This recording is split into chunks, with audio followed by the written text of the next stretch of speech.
Hi everyone. So right now I'm making a video on the harder review questions since we didn't get to them in the lecture. I hope that y'all have gotten a chance to look through them, but I understand if not, that's totally understandable. So we're going to start with some of the harder loop questions. Well, the one harder loop question, which is to write a nested loop that prints a triangle of stars. Now, I haven't done this question in a second and I haven't prepared it, so you guys are going to watch me go through this as I would attempt it. Um, for preference, I would like to have you guys giving me input. But as it is, I'm going to find little moments and ask you to pause the video and try some and think about something on your own. So the first one of those is that I would like you to try to go through this problem by yourself, not with code necessarily, but with some pseudocode. So please pause the video if so please pause the video and try to attempt that. All right. Hopefully y'all have attempted that problem, and now I'm going to walk you through how I would go about this. So this is just our review script that we were using this past week. Sorry, give me one second. All right, so we want to, I'm gonna make a doc string with all of with the info. Write a nested for loop, write a nested loop that prints out a triangle of stars. Now it'll go one and then two and then three and then four and then five. So the first thing I'd like you to do is think about, mathematically speaking, how are the rows and then the number of stars in each row related? So give that a thought before I go on, pause the video. All right, so the within the docstring, I'm going to talk through this. So we know that the first row is called the zeroth row. And in the zeroth row, we want to print out a star. In the first row, we want to print out two stars. In the second row, we want to print out three stars. And now note, so I'm going to stop here just so that it is a little bit slower, or so that I don't have to write out the whole thing. But notice that here, zeroth column, one star, first column, two stars, second column, three stars. I hope we see a trend developing where the number of stars you want to print out is one more than the index of the row. So if we want to, so we're writing answers on our piece of paper. We're not going to do that right now, just so that I can show you the code.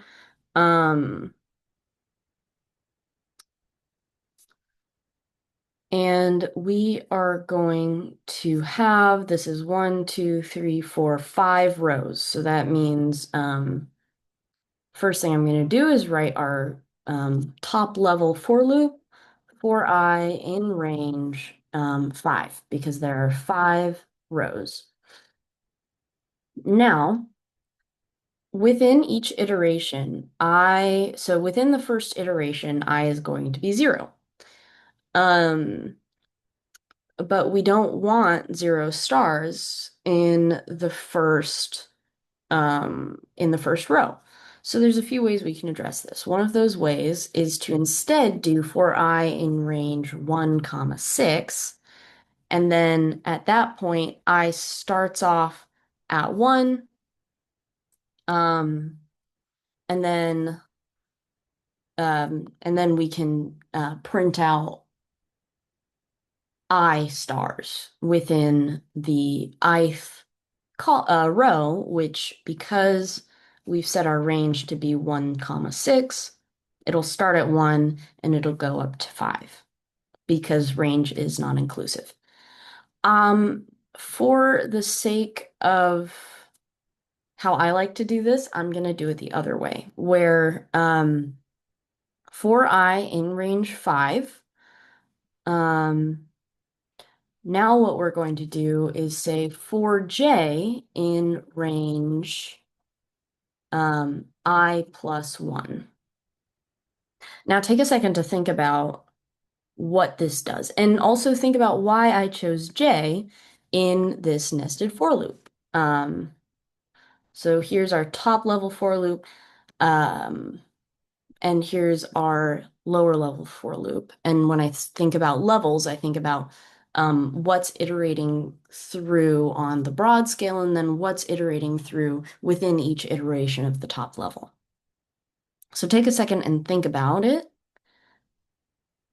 Now that you've taken a second to think about it, we don't do, uh, or we use different variables. Remember, we use different variables in the nested for loop so that we don't overwrite what I is. So if I said for I in range of I plus 1, you'd get some interesting things going on.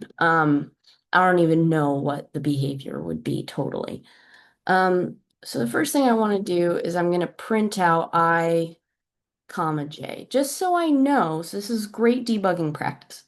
I want to know what I and j are at any given time or at any given point of my iterative process. So I'm going to print it.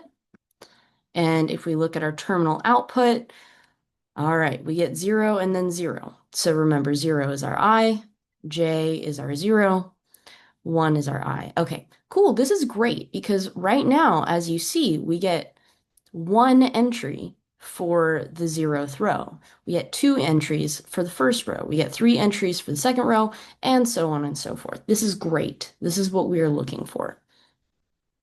So,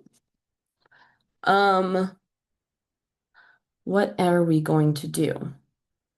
For j in range I plus 1, we are going to print out a star. Now remember also this hint in your print statement, right? Print and then end to print a star without making a new line. That's important because if we just wrote print star, it would add a new line every time we print, which you can see here. All right, cool. So instead, let's do end equals here.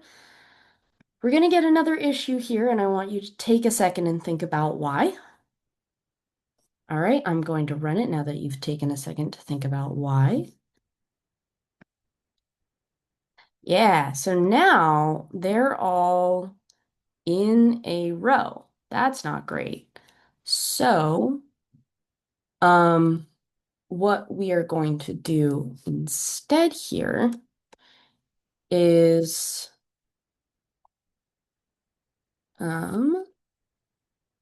now we want to add a line, here that adds a line. So here we can do, maybe this will work. I'm actually not sure, so let's see. All right, and there it is. So we've got 1 star, we've got 2 stars, and then 3 stars, 4 stars, and then 5 stars. There's another way that you can go about this, right? Is that instead of for j in range I plus 1, you can get rid of this. You can say print star end is nothing, so it doesn't add another thing. And then you can add print star with no end equals nothing. Um, and what this will do is the following, the same thing. And I'm not going to tell you why. I would like you to think about it a little bit. Again, go ahead and pause the video. Um, and for the sake of completeness, now that you've gotten to think about this a little bit, we're going to turn this into a function. Def star triangle word or num rows. So we need to add an indent here so VS Code doesn't yell at me. And instead of range 5, we are going to do range num rows. All right, great. And then we can call star triangle where num rows is equal to 5. And this should give us the exact same response. And there it is. Great. All right, great job, everyone. I'm going to comment that out so that when we are doing our harder dictionary problems, or, and then there's another, so this is the other way that I could have done it with for I range 1 comma 6, which I talked about. All right, we've gone through the simpler dictionary questions. Here are the answers. Great job, everyone, on Wednesday for participating in this. And let's do some harder dictionary questions. So, as always, please write your answers on a piece of paper. So take a second and try number 1, and then I'll go through it and how I would go about it. All right, so we're writing a loop that goes through the word Lollapalooza and builds a dictionary that counts how many times each letter appears. So what I am going to do here is first, I'm going to use these 3 hashes just as a way of breaking up my sections. Harder dict questions. Great. So what are we going to do? First, I'm going to actually define the word to be Lollapalooza. I think that's how you spell it. Yeah, that's how you spell it. Because I really don't want to be writing out Lollapalooza several times. So I'm just going to use the word, or I'm going to use the variable name word throughout this. Okay. So the first thing I want to do is initialize an empty dictionary. And this is going to be keeping track of all of the letters within our word. Yeah, and then it's not given what the variable name should be, so we're just going to do um, letter count. Cool. Is equal to, there's a few ways that you can initialize a dictionary. Um, you can do it either like this or like this with just empty curly brackets. That's also good enough to initialize an empty dictionary. Let's also think a little bit about what we should get out of here. And I'm gonna make another doc string here.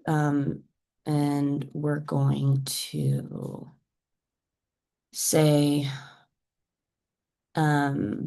expected output is going to be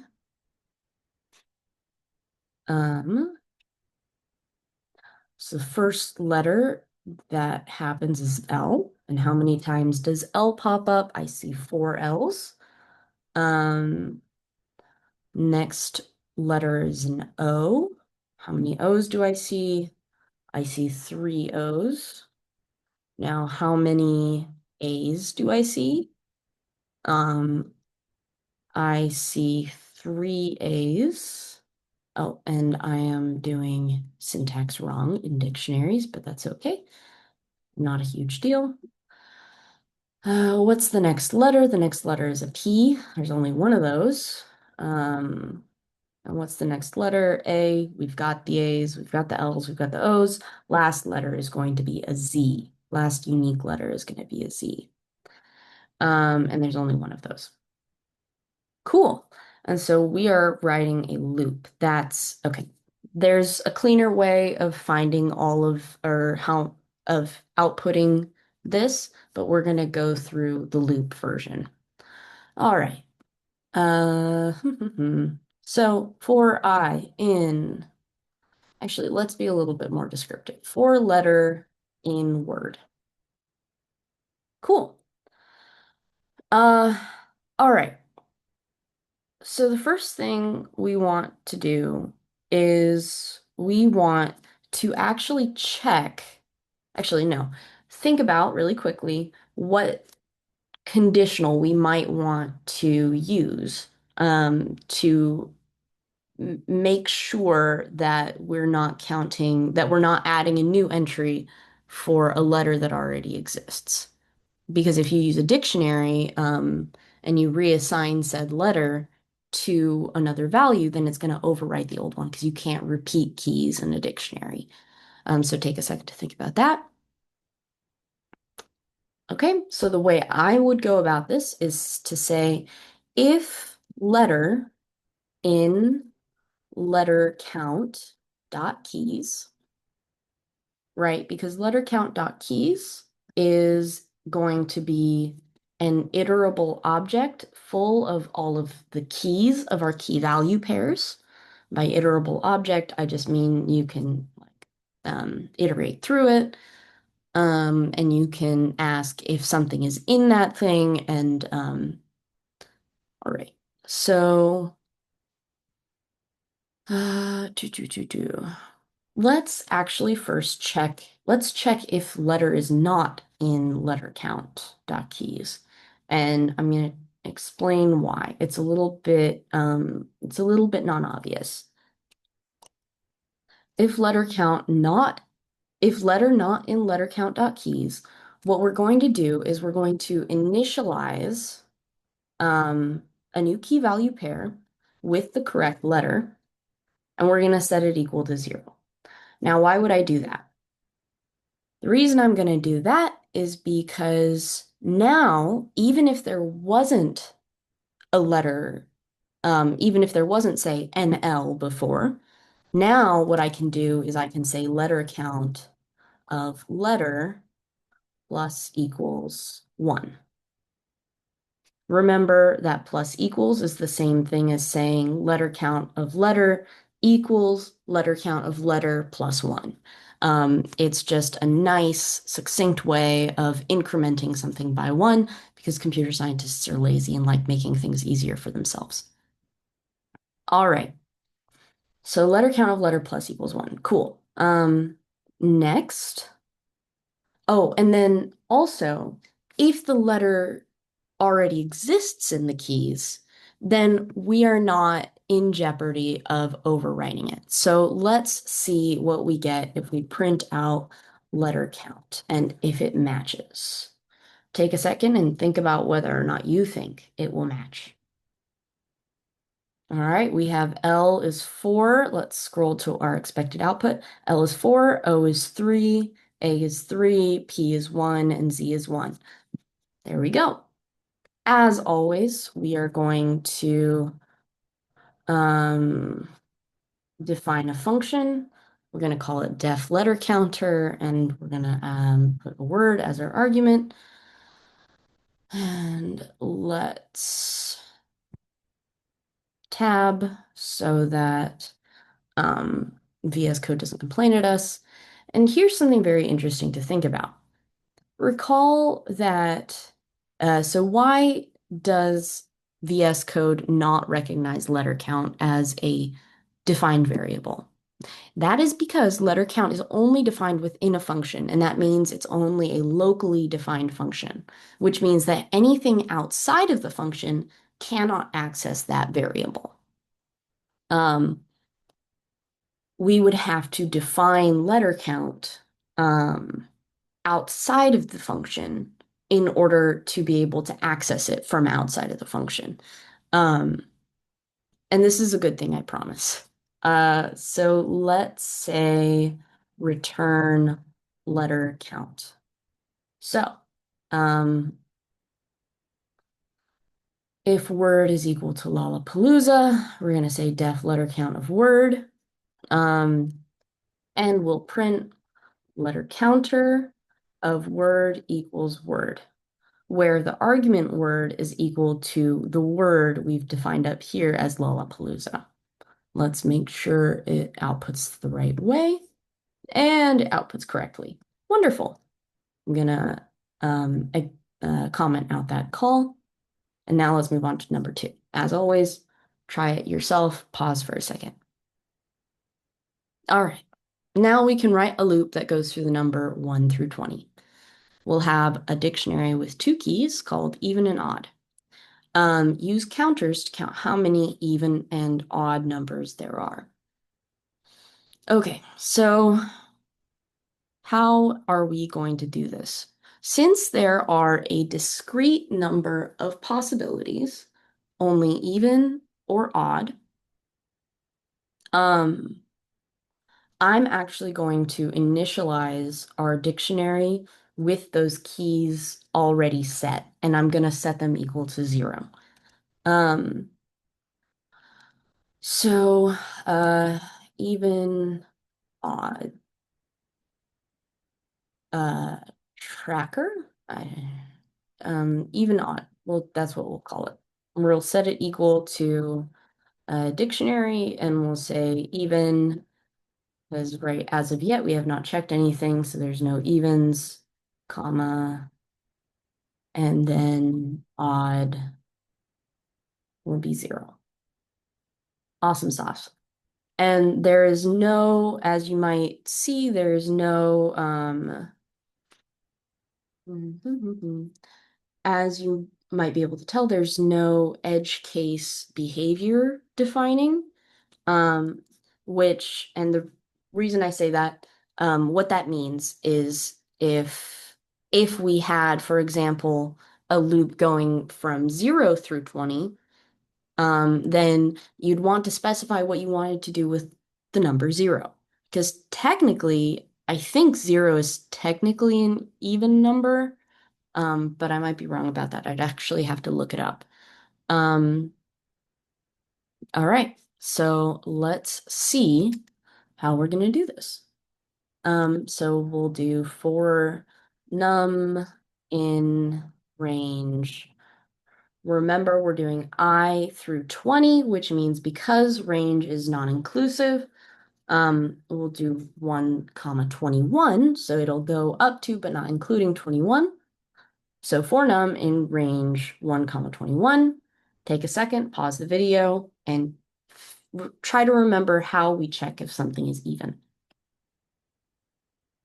All right, now that you are back, we'll say if num mod, remember the modulo sign, mod 2 equals 0, then even odd of even is going to be incremented by 1.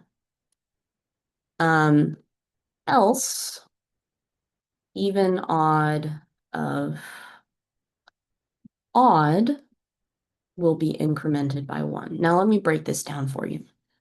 If num mod 2, so let's actually open up Python in our terminal really quick. Let's say 1 mod 2. What does 1 mod 2 return? 1 mod 2 returns 1. That means that the number is even. It's just the remainder after you divide something. So 6 mod 2, we know 6 is an even number, so it should return 0, and it does. Great. And now I have to exit out of this. Okay. So we should get, if we print out even odd after this for loop, that's 10 evens and 10 odds, and that makes sense. And then, of course, what do we do but turn it into a function? Even odd counter is of a number. Let's actually call it num1 and num2 so that we can have more control over what the numbers are. So num1 will be the first number of the range, and num2 will be the second number of the range. Now, if we print, if we print out even odd counter, of num1 is equal to 1. Oh, Jesus. Num1 is equal to 1 and num2 is equal to 21, then we should get the same output. Oh, we don't. Take a second to think about why. You should implement some of your debugging skills on this. Now that you've thought about that, I'm going to tell you the answer, and the answer is that we haven't returned anything. So we just need to return even odd, which is our dictionary from before. And if we run it now, it'll work. Wonderful. And I believe that is all of the problems that we have. Let me check here. All right, let's go through this last dictionary question. All right, so let me just write out the dictionary that we have defined here. Um, what did we say? We said votes is equal to, so Alice gets how many votes? 3 votes. Bob gets 5 votes. Wow, people like Bob. Charlie gets 3 votes. I guess I'm not that popular. Dana and Eli both get 5. Gets 5, and Eli gets 5. All right. Just as a little fun fact, these names are commonly used. These names are very commonly used names in computer science. You can see A, B, C, D, E. These are just the names that everyone uses. It's just easier to come up with, just because word problems are so common in computer science. So we're writing a function that returns the keys with the highest values. So it's not really given the format in which to return the keys, and so you have a little bit of freedom here. The way I'm going to do it is probably the easiest, which is to return a list with the keys. So our expected output will be a list. Bob has 5. Dana has 5, and Eli has 5. Okay. Great. So the first thing that, so think about really quickly the first thing that we might need. Sorry, that's a very broad way of thinking about it, but just start to think about some of the anatomy of your solution. Write it down if you need to. That's always good. All right, now that you've taken some time to think about that, here's how I would go about it. I'm going to keep track highest val. And I'm actually going to just set it to 0. Actually, we've been told to write a function. Okay, great. So I'll turn this into a function later.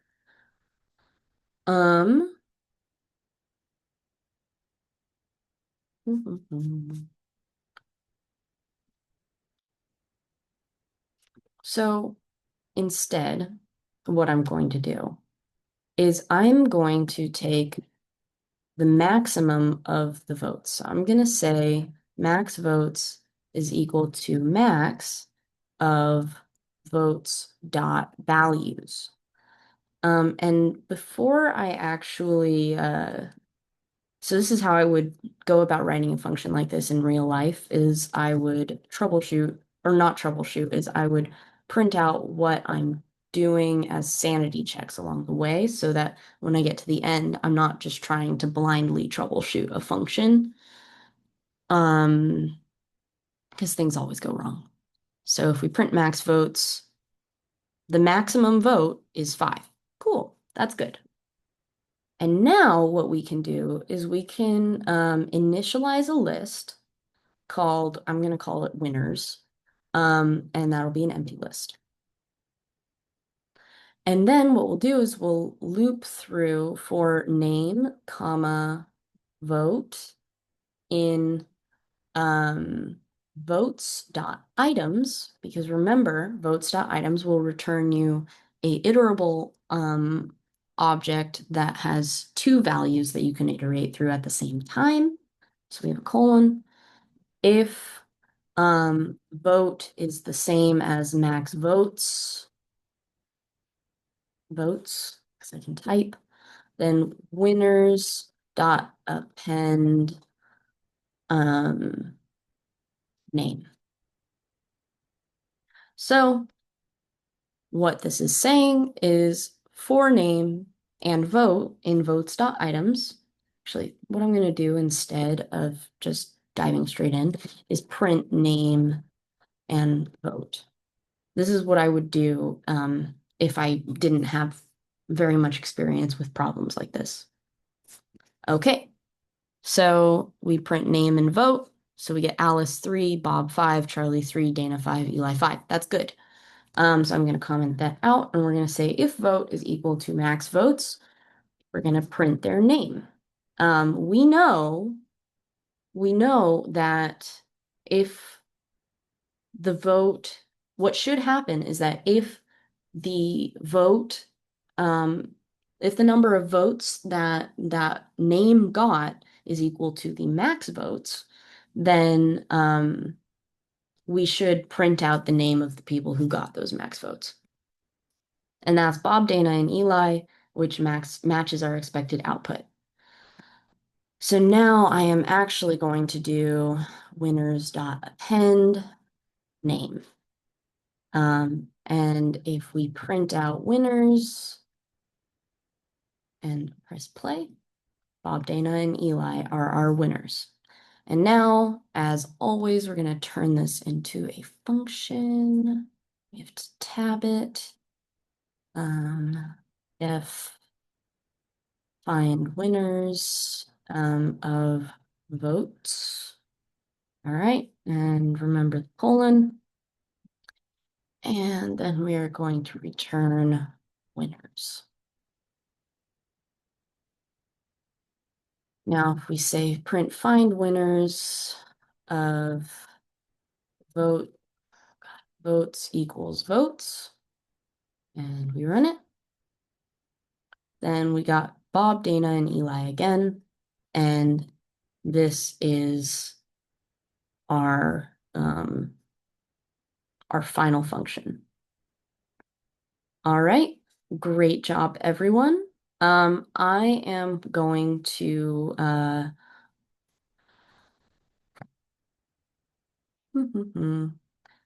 I'm going to sign off for now.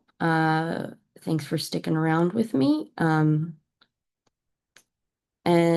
I may or may not upload this Python notebook for you guys. We'll see. All right. Good luck on your homework and with midterms. See y'all later.